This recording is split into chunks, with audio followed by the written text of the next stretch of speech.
बनती है। और यही हमें उपनिषद ने सिखाया, यही भगवत गीता जी ने सिखाया, और यही पूज्य स्वामी जी सिखा रहे हैं, और यही हमारे प्रवचनों में, अपने उद्बोधन में हरत सिंह जी भी जगह जगह बात करते हैं, जो गृह मंत्री के रूप में हमारे सामने उपस्थित हुए हैं। बंधुओं और बहनों, उपनिषद क्या कहता है? पुरुषार्थ तुष्टि की कल्पना की, अर्थ काम धर्म और मोक्ष। धर्म का अर्थ और काम से कोई विरोध नहीं है, किंतु धर्म का केवल इतना मार्गदर्शन है कि जब हम मोक्ष और धर्म को भुला करके केवल अर्थ और काम के पीछे अंधी दौड़ शुरू करते हैं, वहां से विकृतियां पनपती हैं, और यही उपनिषद ने संतुलन की बात सिखाई। आप चाहे भगवत गीता पढ़ लो, गीता जी का आखिरी श्लोक है, यत्र योगेश्वर कृष्ण यत्र पार्थो धनुर्धर तत्र श्री विजयो भूति दुर्वा नीति मतिर्मम। लोकमान्य तिलक जी ने टीका लिखते हुए लीक से हट करके अर्थ किया। पूज्य स्वामी जी, आपसे निवेदन करना चाहूंगा, लोकमान्य तिलक ने योगीराज कृष्ण को अध्यात्म का प्रतीक माना और अर्जुन को भौतिकता का प्रतीक मानते हुए कहा कि जहां पर अध्यात्म और भौतिकता के बीच में संतुलन है, वहीं पर विजय है, वहीं पर भूति है, वहीं पर श्री है, और वहीं पर लक्ष्मी है। और यही संदेश हमें हरि प्रबोध स्वामी जी दे रहे हैं। बंधुओं और बहनों,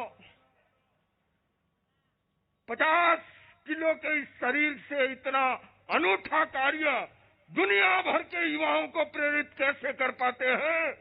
उसका कारण है कि इनके भीतर का स्वार्थ विगलित हो गया है। मैं अधिक लंबा समय नहीं लूंगा, संपन्नता की ओर ले जा रहा हूं। हम सबके भीतर 3 प्रकार की चेतना है: स्वार्थ की चेतना, परार्थ की चेतना और परमार्थ की चेतना। मारा गुजराती भाइयों कैसे कि महाराज जी तो हिंदी ना बहु क्लिष्ट शब्दों लई આવ્યા। सरल भाषाओं ने તમને कहूं, स्वार्थ એટલે मेरा सो मेरा और तेरा सो भी मेरा, ये है स्वार्थ। परार्थ का अर्थ है तेरा सो तेरा और मेरा सो मेरा, किंतु परमार्थ का अर्थ है तेरा सो तेरा, मेरा सो भी तेरा।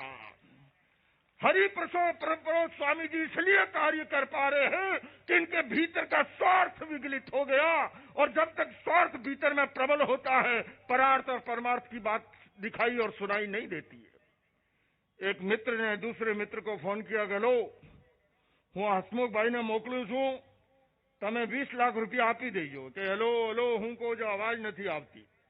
એને કીધું, રે અલ્યા જે 20 લાખ રૂપિયા આપ્યા હતા, હું હસમુખભાઈને મોકલું, આપી દેજો। હેલો, અવાજ નથી આવડતી। હવે મોબાઈલનો જમાનો ન હતો, વચ્ચે ઓપરેટર હતો, એને કીધું અવાજ તો સાફ આવી રહી, 20 લાખ રૂપિયા માંગે છે, બોલે તને સંભળાતું હોય તો આપી દે, મને તો સંભળાતું નથી। જ્યાં સુધી ભીતરમાં સ્વાર્થ પ્રબલ હોય, परार्थ और परमार्थ की बात न दिखाई देती है न सुनाई देती है। परम पूज्य इसलिए कार्य कर पा रहे हैं कि इनका स्वार्थ विगलित हो गया, और इसलिए अपनी बात को संपन्न करते हुए मैं यही कहना चाहूंगा, बात सरल बलिदान कठिन है, पतन सहज उत्थान कठिन है। गाता है खंडर का हर पत्थर, ध्वंस सरल निर्माण कठिन है।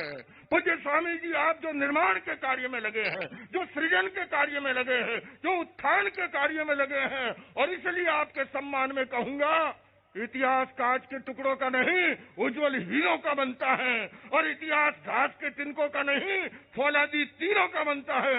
अरे समरांगण में हथियार डालने वालों, इतिहास कायरों का नहीं, ऐसे त्यागी तपस्वी महान बलिदानी वीरों का बनता है। पूज्य स्वामी जी, आपने हमें आमंत्रित किया। बहुत दिनों के बाद परम पूज्य स्वामी परमात्मानंद जी के दर्शनों का अवसर मिला। मेरे जैन समाज से ही लोग लाडीले हरत संघवी गृह मंत्री के रूप में उपस्थित है। आप दुनिया के कोने कोने से आए हुए हैं। मैं इतना ही कहूंगा कि आओ मिलकर बैठे आपस में बात करें, आओ मिलकर बैठे आपस में बात करें, 4 कदम ही सही चलने का साथ करें। यूं तो दूरी से दूरी बढ़ती जाएगी, कभी तो हम खुद से खुद की मुलाकात करें। आइए बंधुओं, आज हम ये संकल्प करें जैसा पूज्य स्वामी परमात्मानंद जी महाराज ने कहा, ये 22 जनवरी का दिन केवल राम मंदिर का उद्घाटन नहीं, ये राम राज्य के स्थापना का शिलान्यास होने जा रहा है। और उस राम राज्य को सफल बनाने के लिए गुरु हरिप्रमोद स्वामी जी की शिक्षाओं को जीवन में उतारे, तब वो सार्थक बनेगा। इन्हीं शब्दों के साथ मैं आज अहिंसा विश्व भारती संस्था की ओर से, विश्व शांति केंद्र की ओर से और संपूर्ण जैन समाज की ओर से आपका हार्दिक अभिनंदन करता हूं। और मैं स्मरण करता हूं पूज्यपाद हरिप्रसाद स्वामी जी का, और ये उनके सम्मान में कहना चाहूंगा, परम पारखी पुरुष तुम्हारे चरणों में ये चैन निराला। अरे परम पारखी पुरुष तुम्हारे चरणों में ये चैन निराला, दिव्य ज्योति से भरा हुआ सब नयनों में ये नयन निराला। इस नयन को बार बार प्रणाम। ओम अरहम।